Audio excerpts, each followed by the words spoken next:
হরিয়ানা মহারাষ্ট্রে মারাত্মক জয় এসছে। সামনেই দিল্লির নির্বাচন রয়েছে, যেখানে আম আদমি পার্টি যথেষ্ট কোণঠাসা রয়েছে, সেখানে বিজেপির বহু বছর বাদে ক্ষমতায় আসার চান্স রয়েছে। কিন্তু এই সবের মাঝখানেও এইসব দিকে না তাকিয়ে বিজেপির মাথায় কার্যত আকাশ ভেঙে পড়ার মতো অবস্থা হয়েছে অন্য একটা ঘটনা নিয়ে। কোন ঘটনা? বিহারের পল্টুরাম নীতিশ কুমারের পাল্টিবাজি পলিটিক্স। তিনি সম্প্রতি দিল্লি গিয়েছিলেন এবং সেখানে যা খবর আসছে, তিনি নাকি গোপনে বৈঠক করেছেন প্রিয়াঙ্কা গান্ধীর সঙ্গে। মুখে এখনো বলছেন তিনি পাল্টি খাবেন না, কিন্তু চারিদিক থেকে যেরকম সিচুয়েশন দেখা যাচ্ছে, সেখানে নীতিশ কুমার বুঝতে পারছে তার রাজনীতি কার্যত শেষ। এবং সেই জায়গা থেকে এবারের যে বিহারের নির্বাচন হতে চলেছে আগামী নভেম্বর মাসে, সেখানে হয়তো খুব সম্ভবত বিজেপি প্রথম থেকেই তাকে মুখ্যমন্ত্রী মুখ হিসেবে নিয়ে আসবে না। যদি সেই টালবাহানার জায়গা হয় সেটা ভোটের পর দেখা যাবে, কিন্তু নীতিশ যদি জোটে থাকে তাহলে তাকে একজন জোট শরিক হিসেবেই নিয়ে আসবে এবং ব্ল্যাঙ্ক চেক নিয়ে বিজেপি শুরু করবে কার্যত, যেখান থেকে যারা বেশি সংখ্যক আসন নিয়ে আসবে তাদের মুখ্যমন্ত্রী হবে, এই ফর্মুলায় চলতে পারে। আর নীতিশ কুমার সেটা মানতে রাজি নয়, সেই জন্য পাল্টি খাওয়া তার স্বভাব। আর সেই জন্যই কংগ্রেসের সঙ্গেই নাকি বৈঠক করছে, অর্থাৎ কংগ্রেস আরজেডির সঙ্গে আবারও হাত মেলাতে পারে নীতিশ কুমার। আর সেটা যদি হয় তাহলে নীতিশ কুমারের হাতে 12 জন সাংসদ রয়েছে। এমনিতেই 272-এর গন্ডি বিজেপি এবারে একা পেরোতে পারেনি। আর তাই যে মিলিজুলি সরকার হয়েছে সেখানে নীতিশ কুমারের একটা কিন্তু দলের বড় ভূমিকা রয়েছে। এই অবস্থায় 12 জন সাংসদ যদি সত্যিই বেরিয়ে যায় এনডিএ থেকে, তাদের চাপ হয়ে যাবে। এখন অমিত শাহ বা নরেন্দ্র মোদী নিশ্চয়ই এতটা বোকা নয়, যেখানে নীতিশ কুমারকে নিয়ে সরকার করতে হয়েছে হয়তো ঠিক আছে, কিন্তু তাকে নিয়েই 5টা বছর চালাবে, এই পরিকল্পনা করে তারা চলছেন। এবার খেলা একাধিকভাবে চেঞ্জ হতে চলেছে এবং বিজেপি ভেবে নিয়েছে যে যা পরিস্থিতি, যা রাজনৈতিক জায়গা রয়েছে, সেখান থেকে 272-এর গণ্ডি তাদের একক দক্ষতায় পার করতে হবে। সেই জন্য তাদের কিন্তু এবার অল আউট ঝাঁপাতে হবে। এবং সব থেকে মজার কথা, দিল্লি থেকে, রাজধানী থেকে যে আপডেট আসছে, ইতিমধ্যেই নাকি 40+ এমএলএ তারা কিন্তু বিজেপির দিকে ঝুঁকে পড়েছেন। কিভাবে, কোন ইকুয়েশন থেকে আসছে? আচ্ছা, প্রথমেই আপনাদের জানিয়ে রাখি যে 240-এ বিজেপি আটকে থাকলেও এই মুহূর্তে জোট শরিকদের নিয়ে বিজেপির হাতে রয়েছে মোট 293 জন, অর্থাৎ এনডিএর হাতে রয়েছে 293 জন সাংসদের সমর্থন। এর মধ্যে যদি নীতিশ কুমার 12টা আসন নিয়ে বেরিয়ে যান, তাদের 12 জন সাংসদ রয়েছে, তাহলে কিন্তু সরকার পড়ার মতো জায়গায় আসবে না। 12টা গেলে 293 থেকে 12টা গেলে 281 জন সাংসদ হয়। ফলে এই মুহূর্তে সরকার পড়ার খুব একটা চাপ নেই, কিন্তু নীতিশ বেরিয়ে যাওয়া মানে সেখানে এনডিএর মধ্যে একটা ডামাডোলের চান্স রয়েছে। আর এই জায়গা থেকেই কিন্তু খেলা ঘুরতে চলেছে। প্রথম যে জায়গাটাই খেলা ঘুরতে চলেছে সেটা হচ্ছে এই জায়গাটা, শরদ পাওয়ার। শরদ পাওয়ার কি এবার অবশেষে বিজেপির সঙ্গে হাত মেলাতে চলেছে, এনডিএর সঙ্গে হাত মেলাতে চলেছে? দেখুন, বিজেপি কিন্তু পার্সোনালি শরদ পাওয়ারকে তাদের এনডিএ জোটে নেওয়ার জন্য খুব একটা আগ্রহী নয়। কিন্তু মুশকিলের ব্যাপার যেটা হচ্ছে, শরদ পাওয়ার নিজে বুঝে গেছেন যে তার যা বয়স হয়ে গেছে এবং এই বয়সে এসে শেষ যে ট্রাইটা তিনি করেছিলেন মহারাষ্ট্রে, সেটা ফ্লপ করে গেছে। ফলে এই মুহূর্তে তার আর রাজনীতি থেকে পাবার বা দেবার কিছুই বাকি নেই। এবং এর পরের যে ইলেকশন হবে, অর্থাৎ আরো 3 বছর বাদে কি 4 বছর বাদে লোকসভা নির্বাচন, 5 বছর বাদে বিধানসভা নির্বাচন, সেই সময় বয়সের ভারে এতখানি তিনি নুব্জ হয়ে পড়বেন যে সেই ফাইটটা দিতে পারবেন না। ফলে শরদ পাওয়ারের এখন লক্ষ্য হচ্ছে সুপ্রিয়া সুলে, তার যে কন্যা রয়েছে, তাকে রাজনীতিতে এস্টাবলিশ করা। এখন শরদ পাওয়ারের হাত থেকে দলের প্রতীক, নাম, সমস্ত কিছু ভাইপো অজিত পাওয়ার ছিনিয়ে নিয়েছে এবং তার ফলে পুরো কন্ট্রোলটাই তার কাছে চলে গেছে। এবং এরপর শরদ পাওয়ার যদি সত্যি রাজনীতি থেকে সরে যান, আরো অথর্ব হয়ে পড়েন, বা যদি চোখ বুজে ফেলেন, তাহলে কিন্তু সুপ্রিয়া সুলে রাজনীতির ময়দান থেকে পুরো ধুয়ে মুছে সাফ হয়ে যাবে। ফলে শরদ পাওয়ার এখন যেটা চাইছে যে ইগো দেখিয়ে কোনো লাভ নেই, এই জায়গায় রাজনীতির গেমটা খেলতে হবে। এবং সুপ্রিয়া সুলেকে যদি রাজনৈতিকভাবে এখনো টিকিয়ে রাখতে হয়, একটাই শর্ত রয়েছে, অজিত পাওয়ারের কাছে মাথা নত করতে হবে। এখন অজিত পাওয়ার দেখছে যে এখানে শরদ পাওয়ারের ভোট ভেঙে এই বিধানসভা নির্বাচনে তিনি সাফল্য হয়তো পেয়েছেন, কিন্তু আগামী দিনে সত্যি এনসিপির ভোট ভাগাভাগিতে তিনি রাজনৈতিক ময়দানে কতখানি লাভ করতে পারবেন। ফলে যখন কাকা শরদ পাওয়ার তার সঙ্গে হাত মেলাতে চাইছে এবং তারই নেতৃত্ব মেনে নিতে চাইছে, ফলে শরদ পাওয়ারকে নিতে অজিত পাওয়ার খুব আগ্রহী রয়েছে। বিজেপি কিন্তু কোনো আগ্রহ এখানে দেখাচ্ছে না। কিন্তু মজার ব্যাপার হচ্ছে যে এই জায়গাতেই যখন নীতিশ কুমারের পাল্টিবাজি পলিটিক্সটা চলে আসছে, তখন শরদ পাওয়ারের হাতে থাকা 8জন এমপি কিন্তু অত্যন্ত গুরুত্ব হবে। কেননা নীতিশের 12টা যদি বেরিয়ে যায়, 8জন যদি নতুন সাংসদ পাওয়া যায়, এই সরকারের স্টেবিলিটি কিন্তু আরো ভালো জায়গায় চলে গেল। সুতরাং নীতিশ কুমারটা কোনো রকম কোনো এফেক্ট হবে না। তাই শরদ পাওয়ারের দল থেকে 8জন সাংসদ শরদ পাওয়ারের দলের, অজিত পাওয়ারের দলের সঙ্গে মিশে যাওয়া, এই সম্ভাবনা কিন্তু উজ্জ্বল হচ্ছে। যখন শরদ পাওয়ারের কাণ্ড চলছে তখন মহারাষ্ট্রে কিন্তু আরেক পলিটিক্স চলছে, সেটা হচ্ছে উদ্ধব ঠাকরে। উদ্ধব ঠাকরেও ভেবেছিলেন যে শিবসেনা, তার বাবার নাম, সেই সমস্ত কিছু দেখিয়ে তিনি এখানে ময়দানে আসবেন, কিন্তু একনাথ শিন্ডের কাছে যেভাবে ভরাডুবি হয়েছে, শিবসেনার ভোট ব্যাংক চলে গেছে, হাতে থাকা পুরসভাগুলো একে একে একনাথ শিন্ডের কাছে চলে যাচ্ছে, দলের নাম প্রতীক কিচ্ছু নেই, শরদ পাওয়ারের মতোই হাল হয়ে গেছে। এবং রাজনৈতিক ময়দানে যদি বিজেপির সঙ্গে খেলতে হয়, যেখানে ভোট ব্যাংকটা কার্যত সেম, সেখানে কিন্তু নরেন্দ্র মোদীর সামনে টেকা যাবে না। এবং একনাথ শিন্ডেকে খাড়া করে যে জায়গাটা তুলে দিয়েছেন নরেন্দ্র মোদী, অমিত শাহরা, সেই জায়গা থেকে মহারাষ্ট্রের রাজনীতি থেকেও তিনি ধীরে ধীরে মুছে যাবেন। ফলে তিনিও কংগ্রেসকে টাটা বাই বাই করার জন্য প্রস্তুত হয়ে গেছেন এবং সেই জায়গা থেকে একনাথ শিন্ডের শিবসেনার সঙ্গে মিশে যেতে চান। কিন্তু তার দলের যে সাংসদরা রয়েছে, নজন সাংসদ রয়েছেন, তারা কিন্তু আবার একনাথ শিন্ডের বশ্যতা স্বীকার করতে চাইছেন না। তারা চাইছেন যদি সেই ক্ষেত্রে মার্জিংই করতে হয়, তাহলে কেন সরাসরি বিজেপির সঙ্গে মার্জিংটা হবে না, বিজেপিতে যোগদান করে দেবো। কেননা উদ্ধব ঠাকরের সেই পাওয়ার বা সেই ক্ষমতা যে আর অবশিষ্ট নেই, সেটা এই এমপিদের কাছে কিন্তু স্পষ্ট হয়ে গেছে। ফলে এই যে নজন এমপি রয়েছেন, এরা কিন্তু ধীরে ধীরে এবার বিজেপি পন্থী হয়ে যেতে চাইছেন। একনাথ শিন্ডেকে তারা মানতে চাইছেন না, তারা সরাসরি বিজেপি শিবিরে আসার চান্স রয়েছে। ফলে এই 8+9 17 জন এমপি কিন্তু বিজেপির দিকে আসার জন্য কার্যত পা বাড়িয়ে রয়েছেন। অর্থাৎ নীতিশ কুমারের 12 জন এমপি যদি বেরিয়েও যায়, তাহলে 9 আর 8 17 জন বিজেপি কিন্তু গেনের জায়গায় চলে এলো, সেই জায়গায় কিন্তু তাদের এমপির জায়গাটা চলে আসছে। তবে কাহানি এখানেই শেষ নয়, আরো মজার মজার এখানে কিন্তু ইন্টারেস্টিং টুইস্ট আসতে চলেছে। দেখুন, এবারে দিল্লি বিধানসভা নির্বাচনে কি হবে সেটা বলা সম্ভব নয়, আজই ভোট ঘোষণা হয়েছে, কিন্তু অরবিন্দ কেজরিওয়ালের যে পিক টাইম ছিল সেটা কিন্তু ড্রপ করে গেছে এবং ক্রমশ ক্ষয়িষ্ণু লাগছে তার দলকে। যদি যদি অরবিন্দ কেজরিওয়াল কোনো রকমের সরকার টিকিয়ে নেয়, তাহলেও সেই গত দুবারের মতো ম্যাসিভ ভিক্টরি নিয়ে অরবিন্দ কেজরিওয়াল আসবেন এমন কিন্তু কেউ ভাবছেন না।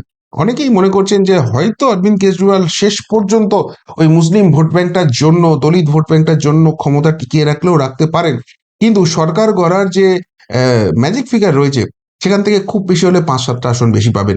ফলে যে কোনো মুহূর্তে অপারেশন লোটাস হতে পারে এবং 5 বছর বাদে অরবিন্দ কেজরিওয়াল জিতলেও যে দিল্লিতে আপের সরকার থাকবে এমন কোনো কথা নেই।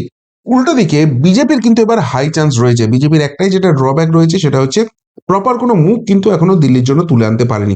এই কারণেই বিজেপিকে একটু পিছিয়ে রাখছে, কিন্তু সবে নির্বাচন ঘোষণা হয়েছে, নির্বাচনের প্রচার টোচার অনেক কিছু হবে। যাই হোক, যে ঘটনাই ঘটুক না কেন, দিল্লি কিন্তু এবার খুব ইন্টারেস্টিং লড়াই হতে চলেছে বিধানসভা নির্বাচনে। এবার দুটো সম্ভাবনা, ওই কোনো রকমে অরবিন্দ কেজরিওয়াল ক্ষমতায় এলো কিংবা অরবিন্দ কেজরিওয়াল হেরে গেল। যদি অরবিন্দ কেজরিওয়াল হেরে যায় বা তার হাত থেকে যদি সরকারটা কোনো রকমে বেরিয়ে যায়, তাহলে আম আদমি পার্টির দিল্লিতে কোনো সাংসদ নেই, কিন্তু পাঞ্জাবে সাংসদ রয়েছে। দিল্লিতে যদি হার হয় আম আদমি পার্টি, তাহলে পাঞ্জাবে হারটা কার্যত নিশ্চিত হয়ে যাবে। আর দিল্লিতে কোনো রকমের সরকারটা টিকিয়ে রাখলেও যে পাঞ্জাবে আবারও সরকার টিকিয়ে রাখতে পারবে তা কিন্তু নয়। ওই ভাগবত মানকে ওখানে মুখ্যমন্ত্রী করার পর থেকে প্রচুর ডামাডোল রয়েছে এবং পাঞ্জাবিরা কিন্তু এই আম আদমি পার্টির উপর ক্ষুব্ধ রয়েছে। বিশেষ করে ভাগবত মানের উপর কিন্তু একটা ক্ষোভ রয়েছে। ফলে সেই জায়গা থেকে হাই চান্স আছে কংগ্রেসের সেখানে ব্যাক করে আসা। এবার যদি সেখানে পাঞ্জাবে কংগ্রেসের সরকার, এই আম আদমি পার্টির সরকারটা না থাকে এবং এখানে দিল্লিতেও সরকারটা হাত থেকে বেরিয়ে যায়, তাহলে এই সাংসদরা কি করবেন?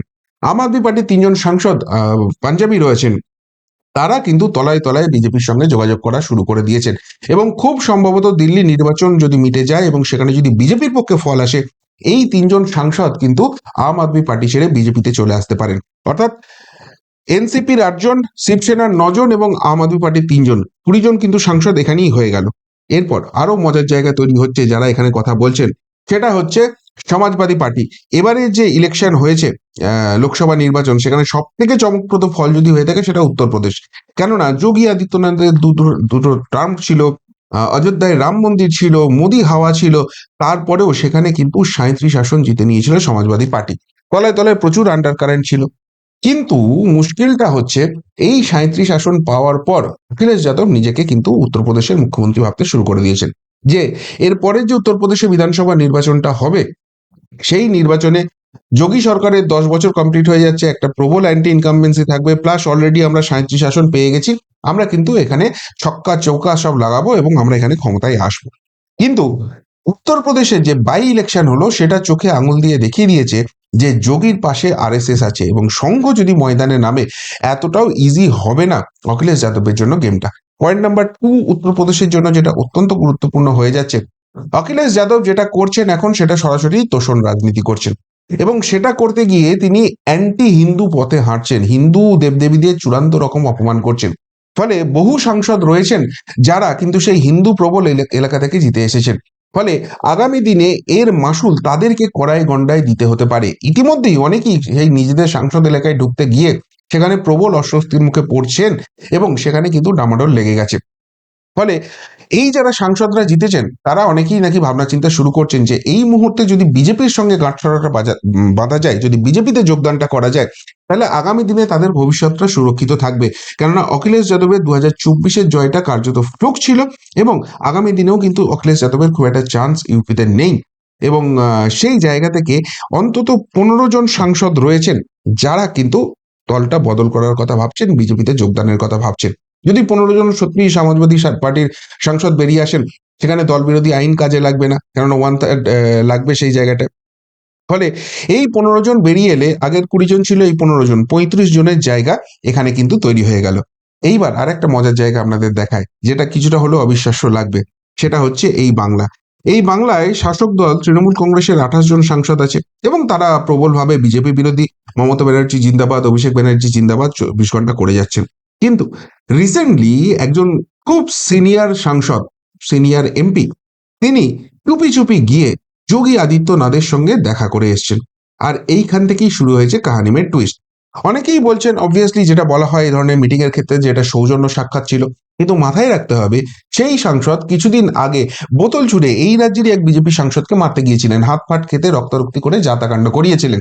এবং তিনি যেভাবে বিজেপিকে সর্বক্ষণ গালাগাল করে যান, সেই জায়গায় কি এমন দরকার হয়ে পড়লো যে বিজেপির নয়নের মণি যোগী আদিত্যনাথের সঙ্গে তার দেখা করতে হবে?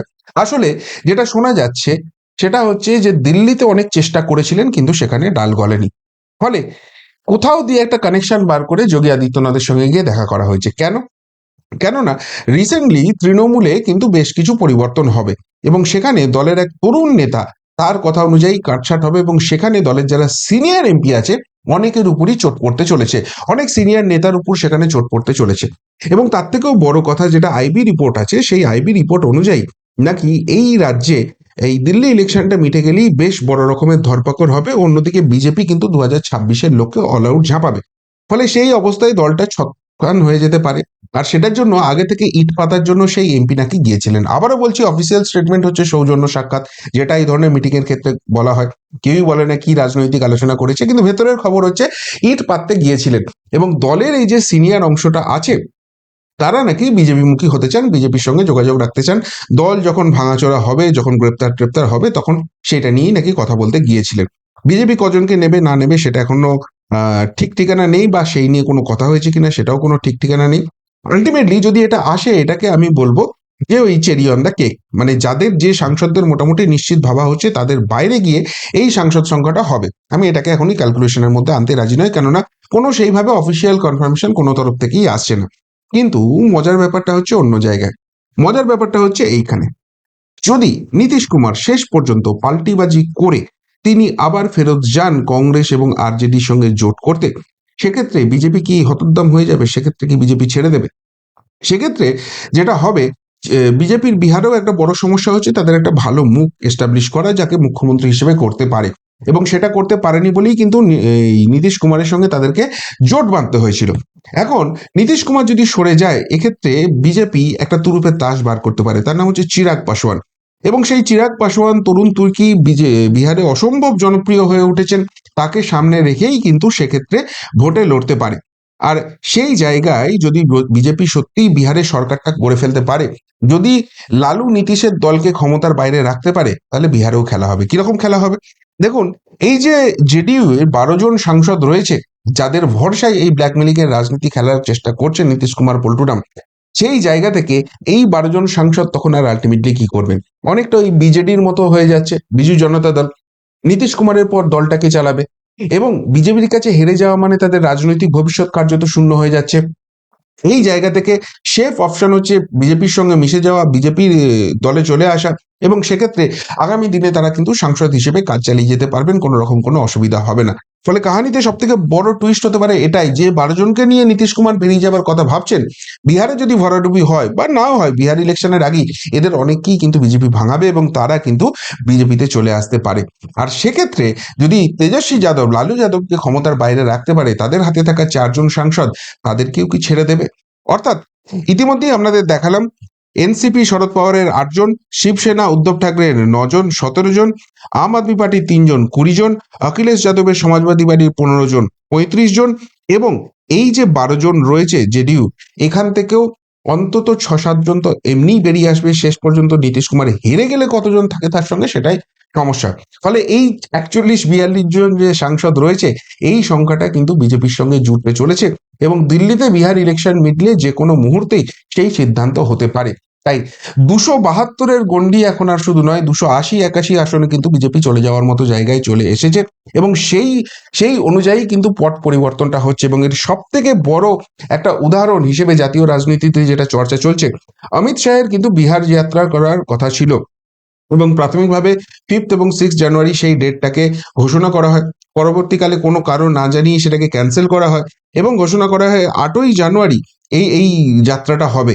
কিন্তু দেখা যাচ্ছে 8ই জানুয়ারিও সেই যাত্রাটা ক্যান্সেল করা হয়েছে। এটার কারণ কি? নীতিশের বিশ্বাসযোগ্যতার অভাব, প্রিয়াঙ্কা গান্ধীর সঙ্গে যে বৈঠক হয়েছে সেই বৈঠকের কথা ফাঁস হয়ে যাওয়া এবং তার ব্ল্যাকমেলিং এর রাজনীতি করতে যাওয়ার চেষ্টা, এবং সেই কারণেই অমিত শাহ ড্রাস্টিক স্টেপটা নিলেন, বিহারি যাত্রা আপাতত বন্ধ রাখলেন এবং এইভাবে ঘুঁটি সাজিয়ে নিলেন যাতে নীতিশের কোনো রকম কোনো এফেক্ট হয় না। এবং সব থেকে গুরুত্বপূর্ণ কথা, এই নীতিশ কুমার পাল্টে দিতে পারে সেটা নিয়ে যখন চর্চা হয়েছে, তখন এমন একজন মন্তব্য করছেন যে নীতিশ কুমার যদি এনডিএ ছেড়ে চলেও যায়, মোদী সরকারের গায়ে কিচ্ছু হবে না। তিনি আবার হচ্ছেন যিনি সব থেকে বেশি বিরোধী ছিলেন এই মোদী সরকারের, সেই শিবসেনা উদ্ধব ঠাকরে গোষ্ঠীর এক নেতা। তাহলে তিনি কি করে এই কথাটা বলতে পারছেন? তার মানে কি তলায় তলায় পুরো সেটিংটা হয়ে গেছে, পুরো পুরো জায়গাটা তৈরি হয়ে গেছে। শুধু বিহার ইলেকশনের জন্য এগুলো হচ্ছে না, বিহার ইলেকশনটা এই দিল্লি ইলেকশনের জন্য হচ্ছে না, দিল্লি ইলেকশনটা মিটলেই এই ঘোষণাগুলো হবে। খুব ইন্টারেস্টিং মোড় আসতে চলেছে ভারতীয় রাজনীতিতে এবং নীতিশ কুমারের এই পাল্টিবাজির জন্য কিন্তু তোড়ফোড় পলিটিক্স খুব বড়ভাবে সামনে আসবে, এমনটাই কিন্তু জাতীয় রাজনীতিতে চর্চা হচ্ছে। দেখা যাক, সবসময় তো বলা হয় রাজনীতি সম্ভাবনার শিল্প, শেষ পর্যন্ত সেই শিল্প থেকে কতখানি ফুল ফোটে। কি বলবেন এই ইকুয়েশন নিয়ে? যদি কিছু বলার থাকে অবশ্যই কমেন্ট বক্সে কমেন্ট করে জানাবেন। এমনটার মতো এখানেই শেষ করলাম, বেরোতে আসছি নতুন প্রতিবেদন নিয়ে খুব তাড়াতাড়ি। ভালো থাকবেন, সাথে থাকবেন, পাশে থাকবেন। নমস্কার।